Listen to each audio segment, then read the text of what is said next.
खान साहब, खान साहब आप सो रहे हैं? अरमान खान साहब, दिल की तन्हाई को आवाज बना लेते हैं, दर्द जब हद से गुजरता है तो गा लेते हैं।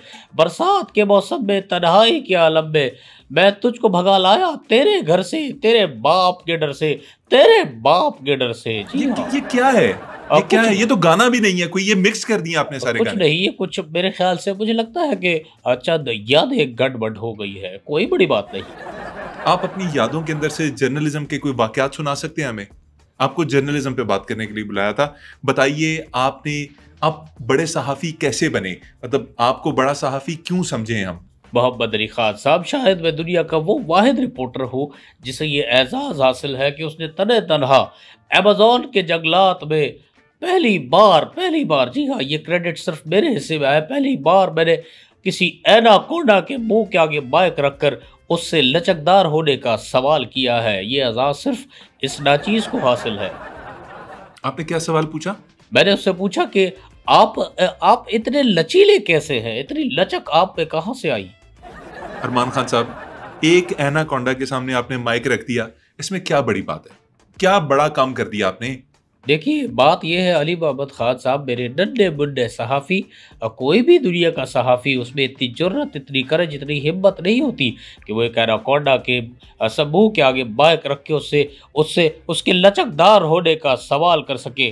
कई सहाफ़ी डर जाते हैं, वो पीले पड़ जाते हैं, उनकी लुकनत आ जाती। और आपको पता है कि अगर सहाफ़ी जर्द पड़ जाए तो उसे जर्द सहाफ़त करने वाला सहाफ़ी कहते हैं। और बाज़ सहाफ़ी सांप के करीब जाते हुए हाथों पे लिफाफा चढ़ा लेते हैं और उनको लिफाफा सहाफ़ी कहा जाता है। ये कुछ टर्म्स हैं इस हवाले से।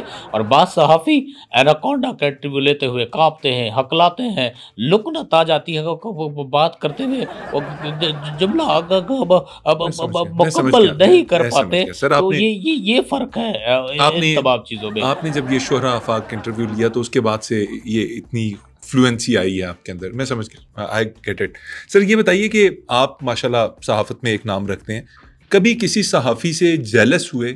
अपने दौर के अहद के किसी सहाफ़ी को देख के आपने सोचा हो कि यार काश ये जो काम कर रहा है ये मैं कर लेता? हमारे पुराने इदारे में तो मशहूर था कि अगर ये दो सहाफ़ी मिल जाए तो हमें 24 घंटे में कोई और शो चलाने की ज़रूरत नहीं, क्योंकि दोनों ही बहुत तेज़ और लंबा बोलते हैं। मैं बात कर रहा हूँ सुहेल वड़ाइच साहब की। सर, कैसी बातें कर रहे हैं? सुहेल बड़ाइच साहब तो बड़े धीमे लहजे के सहाफ़ी हैं और बड़े आराम से शुफ्ता उर्दू बोलते हुए वो सवाल पूछते हैं। खैर, आप ये बताइए कि आप उनसे जेलस क्यों हैं? देखिए, जेलस होने की कई वजूहात हैं, लेकिन मैं एक चीज़ से उन पे जेलस होता था।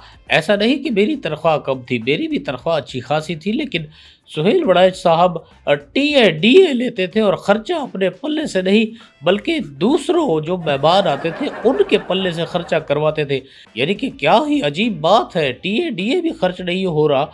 अल्लाह की पनाह, ये कोई तरीक़ेकार है? मैं ये देखता था कि यार ये बहुत गलत हो रहा है मेरी आंखों के सामने। यानी कि हमें एक कप चाय प्याली भी बमुश्किल मिलती थी और ये शख्स, ये सहाफ़ी मज़े उड़ा रहा है, टीए डीए ले रहा है, सफ़र कर रहा है, कभी इस देश जा रहा है, कभी उस देश जा रहा है, मुल्कों मुल्कों घूम के इसने मुल्क ही मिटा दिए। ये बहुत पुराना सहाफ़ी है। मैं तो अली मोहम्मद खान साहब आपसे कहूँगा कि अगर सुहेल वड़ाइच साहब को किसी अच्छे मैकेनिक को दिखाया जाए तो चेकिंग के बाद पूरे 25 लाख किलोमीटर चले हुए मीटर के साथ नजर आएंगे। ये बहुत चले हुए सहाफ़ी है, बहुत पुराने। डेफिनेटली, लेकिन उन्होंने जो एक लाइब्रेरी बिल्ड की है इंटरव्यूज़ की, वो उसकी कोई मिसाल नहीं मिलती। उन्होंने जिन जिन शख्सियात के इंटरव्यूज़ दिए हैं, जिन जिन लोगों को जाके मिले हैं, उनसे ऐसे ऐसे सवाल किए हैं जो शायद कोई और पूछने की हिम्मत ना करता, तो ये तो उनको एजाज़ है। माफ़ कीजिएगा अली मोहम्मद खान साहब, अगर सुहेल वड़ाइच साहब पुराने दौर में होते तो दुश्मन के हमले का ऐलान कुछ यूं करते हैं। दुश्मन ने हमले की तैयारी कर ली है, इससे पहले वो हमला करे आप हमला कर दें। और इतने में दुश्मन हमला करके मलिया बेट करके चला गया होता। जी हाँ, लेकिन मैं उनकी क्रेडिबिलिटी पे कोई बात नहीं कर रहा। अरमान खान साहब, मुझे ये बताएं कि आप पाकिस्तान के एक मारूफ तरीन टीवी चैनल के साथ वाबस्ता थे, उसके अखबार में लिखते थे, टीवी पे प्रोग्राम किया करते थे, फिर आपने अचानक से वो चैनल छोड़ दिया। क्या सिर्फ पैसे के लिए?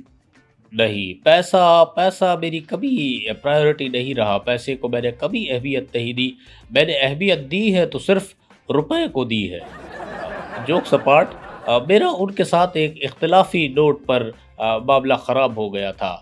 उनका एक कैरेक्टर था मिस्टर जीव के नाम से। मेरा ये ख़्याल था कि मिस्टर जीव को मिस्टर जीव नहीं बल्कि मिस्टर चे होना चाहिए, जिसकी वजह से वो पाकिस्तान में बहुत ज़्यादा मकबूल होता। लेकिन उन्होंने मेरा ये सजेशन जो है वो नेगलेक्ट कर दिया। इख्तिलाफ़ इतना बढ़ गया कि मैंने अपने दोनों नुक्ते उठाए और अपना ही नुक्ता बना डाला। आपने वो इदारा छोड़ दिया इख्तलाफ की बुनियाद पे। आपका इतना हाईली रेटेड शो था, उसका क्या बना?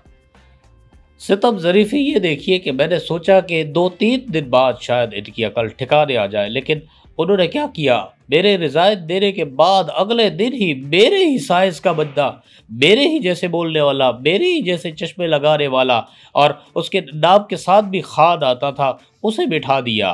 तो आपको बुरा तो लगा होगा कि आपका शो आपसे लेके किसी और के पास चला गया। नहीं, नहीं, मैं तो पूरा साल यही घर बैठे समझता रहा कि शायद ये शो मैं ही कर रहा हूँ, मैंने ये इदारा नहीं छोड़ा है। इतनी ज़्यादा कन्फ्यूजन थी। सहाफ़त में इस तरह की कन्फ्यूजन हो जाती है, कोई बड़ी बात नहीं। अरमान खान साहब, ये तो दुनिया का निज़ाम है, एक चीज़ को रिप्लेस करने के लिए दूसरी चीज़ आ जाती है। एक है तो दूसरी भी होती है चीज़। नहीं, एक चीज़ रिप्लेस नहीं होती। एक चीज़ अगर एक बार हो गई तो हो गई, वो दोबारा नहीं होती। ऐसा नहीं है, एक चीज़ होती है उसके बाद कोई और चीज़ हो जाती है। तुम अभी नन्हे सहाफ़ी हो, तुम्हें इन बातों की समझ नहीं। जब बड़े होगे, समझोगे, सहाफ़त सीखोगे, फिर तुम्हें समझ आएगी। इस उम्र में एक चीज़ एक ही बार होती है। अरमान खान साहब, पता नहीं आप किस तरफ बात को लेके जा रहे हैं, मैं कुछ और पूछना चाह रहा था। खैर, ये बताइए कि आप जिस चैनल के साथ मुलाजमत किया करते थे शुरू शुरू में, उसमें आपके साथ और बहुत बड़े बड़े सहाफ़ी काम किया करते थे। हामिद मीर साहब का नाम एक ऐसा नाम है जो अपनी इन्वेस्टिगेटिव स्टोरीज़ के लिए मशहूर है। इसके अलावा उनका जो इंटरव्यू था जो उसामा बिन लादेन का उन्होंने किया, वो उसने बड़ी शोहरत पाई। आपने कभी ऐसा इंटरव्यू नहीं किया? नहीं, मैंने बिल्कुल किया। जिन दिनों आपको याद होगा कि हामिद मीर साहब ने उसामा बिन लादेन का इंटरव्यू किया, उसी दौरान मुझे भी एक इंटरव्यू की ऑफ़र आई थी और वो ऑफ़र आई थी बग्स बनी की तरफ से। बग्स बनी ने काफ़ी अरसे मुझसे रब्ता करने की कोशिश की, लेकिन मैं चूँकि मसरूफ़ था अपनी इन्वेस्टिगेशन रिपोर्ट्स में, खैर जैसे-तैसे करके बग्स बनी से बात हुई। बग्स बनी से जब मैंने इंटरव्यू किया तो वो फूट-फूट कर रोने लगा। उसने कहा कि मुझे एक मुच्छड़ शिकारी तंग कर रहा है। और उसामा बिन लादेन के साथ आप किसको कंपेयर कर रहे हैं? बग्स बनी को। यार कोई, अरमान खान साहब, मैं आपकी इज्जत करता हूं, मगर उसामा बिन लादेन एक इंटरनेशनल फिगर, दूसरी तरफ बग्स बनी एक कार्टून ख्याली कैरेक्टर। आप ये देखिए ना कि ख़याली कैरेक्टर तो उसामा बिन लादेन भी है। और सबसे बड़ी बात यह है कि उसामा बिन लादेन ने कितने धमाके किए होंगे, 1-2 किए होंगे, लेकिन बग्स बनी ने हर अपने नए एपिसोड में 5-6 धमाके किए, बल्कि एक में तो उसने पूरा खेत का खेत उड़ा दिया। तो वो ज़्यादा ख़तरनाक है उसामा बिन लादेन से। ये इंटरव्यू का किस्सा भी बड़ा कमाल का है अली मोहम्मद खान साहब। मैं एक दिन अपने ऑफिस में बैठा हुआ इन्वेस्टिगेशन रिपोर्ट्स को रीड कर रहा था, अपने तज्जियात बना रहा था, तो मुझे एक अननोन कॉल आई। मैंने हेलो कहा तो आगे से आवाज़ आई, व्हाट्सएप डॉक। मैं समझ गया ये बग्स बनी है। बग्स बनी ने मुझसे कहा कि मैं आपको इंटरव्यू देना चाहूँगा, लेकिन एक शर्त है, मेरे इलाके में बड़ा ख़तरनाक मामला चल रहा है, आपको भेस बदल कर आना होगा। मैंने जनाब ट्वीटी का भेस बदला और बग्स बनी के पास पहुँच गया, लेकिन रास्ते में दुश्वारियाँ भी थी। ये नहीं कि वो इंटरव्यू आसान था। हामिद मीर साहब के लिए तो सारे मामला सेटअप पहले से तैयार थे, कोई मुश्किलात नहीं हुई, उन्होंने आसानी से इंटरव्यू कंडक्ट कर लिया। लेकिन मुझे बड़ी मुश्किलात फेस करनी पड़ी। मेरे पीछे 2 काले बिल्ले लग गए थे। मैं आपको क्या बताऊँ, बहुत ही मुश्किल इंटरव्यू था। तब जाके इंटरव्यू मुकम्मल हुआ। उसके बाद जब मैं ऑफिस आया तो 3 दिन तक मेरे हाथ ट्वीटी के परों की तरह यूं अकड़े रहे।